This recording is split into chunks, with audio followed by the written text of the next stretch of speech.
ഇപ്പോഴത്തെ union government അധികാരം ഏറ്റെടുക്കുമ്പോൾ 72 രൂപയിൽ കിടന്ന പെട്രോൾ 72 രൂപ എന്തിന് പെട്രോളിന് കൊടുക്കണം, 50 രൂപയാക്കി കാണിച്ചു തരാം എന്ന് പറഞ്ഞ് അധികാരത്തിൽ കയറിയ പ്രധാനമന്ത്രി ഈ കഴിഞ്ഞ 10 വർഷം കൊണ്ട് ഈ 50 രൂപ ആക്കുന്നത് പോട്ടെ, അത് എത്ര കൊണ്ടെത്തിച്ചു? 106 രൂപ കൊണ്ടെത്തിച്ചില്ലേ? ശ്രീ മൻമോഹൻ സിംഗ് ഭരിക്കുമ്പോൾ 72 രൂപയായിരുന്ന പെട്രോള്, അതായത് ഇവർ അധികാരത്തിൽ കേൾക്കുമ്പോൾ 72 രൂപയായിരുന്നു, അതാണ് 50 രൂപ ആക്കാമെന്ന് പറഞ്ഞത്. അന്ന് ഈ ഇന്റർനാഷണൽ മാർക്കറ്റിൽ ക്രൂഡ് ഓയിലിന്റെ വിലയെന്ന് പറയുന്നത് $113 ആയിരുന്നു. 113 133 ഞാൻ മറന്നുപോയി, അത്രയും $113 എന്ന എൻ്റെ ഓർമ്മ ആയിരുന്നു. ഇപ്പോൾ എത്ര വില എന്നറിയാവോ? ഇപ്പോൾ 106 രൂപ ഉള്ളപ്പോൾ 83 രൂപയാണ് അന്താരാഷ്ട്ര വിപണിയിലെ ക്രൂഡ് ഓയിലിന്റെ വില. അതായത് $83, $113 ആയിരുന്നത് $83. എന്നിട്ടും ഇതിന്റെ വില ഇത്രയും കൂട്ടിയേക്കാണ്. അതിനെക്കുറിച്ച് എന്താ മിണ്ടാത്തത്? ഗ്യാസിന്റെ വില, എന്തിനിങ്ങനെ ഗ്യാസിന്റെ വില കൂട്ടണം എന്ന് പറഞ്ഞു. ഗ്യാസിന് 1100 രൂപ ആയില്ലേ? 500 രൂപയിലോ 400 രൂപയിലോ കിടന്ന ഗ്യാസാണ്, അത്രയായി. ഈ രീതിയിൽ അതുപോലെ ഓരോ പൗരന്റെ പോക്കറ്റിലും ബാങ്ക് അക്കൗണ്ടിൽ 15 ലക്ഷം രൂപ വന്നെത്തും കേട്ടോ. എന്താ ഇവിടുത്തെ കള്ളപ്പണം എല്ലാം പിടികൂടും എന്ന് പറഞ്ഞ് തുടങ്ങി അധികാരത്തിൽ വന്ന പ്രധാനമന്ത്രിയല്ലേ? 15 ലക്ഷം രൂപ പോയിട്ട് ഒരു 15 രൂപ ഒരാളുടെ അക്കൗണ്ടിൽ വന്നിട്ടുണ്ടോ ഇന്ന് വരെ?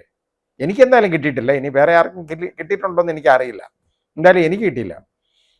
പക്ഷേ അത് കഴിഞ്ഞിട്ട് സംഭവിച്ച എന്താ ഉണ്ടായിരിക്കുന്നത്? ഇന്ത്യ ഇന്ന് വരെ കണ്ടേക്കുന്ന ഏറ്റവും വലിയ അഴിമതിയായ ഇലക്ട്രൽ ബോണ്ടിലൂടെ ഇത്രയും ആയിരക്കണക്കിന് കോടികൾ, 7000 ഇഷ്ടം കോടികൾ വാങ്ങിയെടുത്തേക്കാണ് ഈ BJP എന്ന് പറയുന്ന രാഷ്ട്രീയ പ്രസ്ഥാനം വാങ്ങിയെടുത്ത്. ഇത് വാങ്ങിയെടുത്തേക്കുന്നത് എങ്ങനെയാ? 41 കോർപ്പറേറ്റ്സ് കമ്പനികളെന്ന് പറയുന്നവർ അന്വേഷണം നേരിടുന്ന ED അന്വേഷണമോ അല്ലെ CBI അന്വേഷണമോ നേരിടുന്ന 41 കമ്പനികൾ അത് കൊടുത്തേക്കാണ്, പണം കൊടുത്തേക്കാണ്. ആ 41 കമ്പനികൾ പണം കൊടുത്താൽ അവർക്ക് വേറെ നടപടിയൊന്നുമില്ല. അത് ഇന്ന് 2700 കോടി രൂപ എങ്ങാണ്ടാണ് അവർ BJPക്ക് ഈ 41 കമ്പനികൾ കൊടുത്തേക്കുന്നത്. ചില കമ്പനികൾ കൊടുത്തേക്കുന്നത് എന്താണ്? അവർക്ക് 2 കോടി രൂപ ലാഭമുള്ളവൻ കൊടുത്തേക്കുന്നത് എത്ര? 40 കോടി രൂപയാണ്.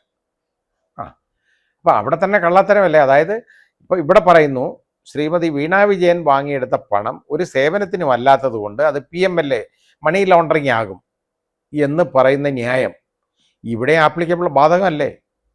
കാരണം ഈ 2 കോടി രൂപ ലാഭമുള്ള കമ്പനി 40 കോടി രൂപ കൊടുക്കുമ്പോൾ അത് മണി ലോണ്ടറിങ്ങിൻ്റെ ഏറ്റവും വലിയ ഉദാഹരണമല്ലേ അത്? ഈ പറയുന്ന പ്രിൻസിപ്പിളാണെന്നുണ്ടെങ്കിൽ അപ്പോൾ എന്താ അവർക്കെതിരെ എന്താ അന്വേഷണം നടത്താത്തത്? ED ആദ്യം അന്വേഷിക്കേണ്ട. ഇവിടെ കോൺഗ്രസിനെ ഓടിച്ചിട്ട് വേണ്ട ഇൻകം ടാക്സുകാരൊക്കെ ഒരു രാഷ്ട്രീയ പാർട്ടി ഇല്ലാതാക്കിയിട്ട് ഇലക്ഷൻ ജയിക്കാൻ പോവാണ്. ഇവർക്ക് 450 സീറ്റ് അല്ല, ഏതാണ്ട് 500 സീറ്റും കിട്ടുമെന്ന് പറഞ്ഞുകൊണ്ട് നടക്കുന്നവർ എന്തിനായി ഈ കോൺഗ്രസിനെ ഉപദ്രവിക്കാൻ നടക്കുന്നത്? എന്തിനാ ശ്രീ രാഹുൽ ഗാന്ധി ഉപദ്രവിക്കാൻ നടക്കുന്നത്? എന്തിന് കേജ്രിവാളിനെ പിടിച്ചകത്തിടണം? എന്തിന് ഹേമന്ത് സോറിനെ അകത്തിടണം?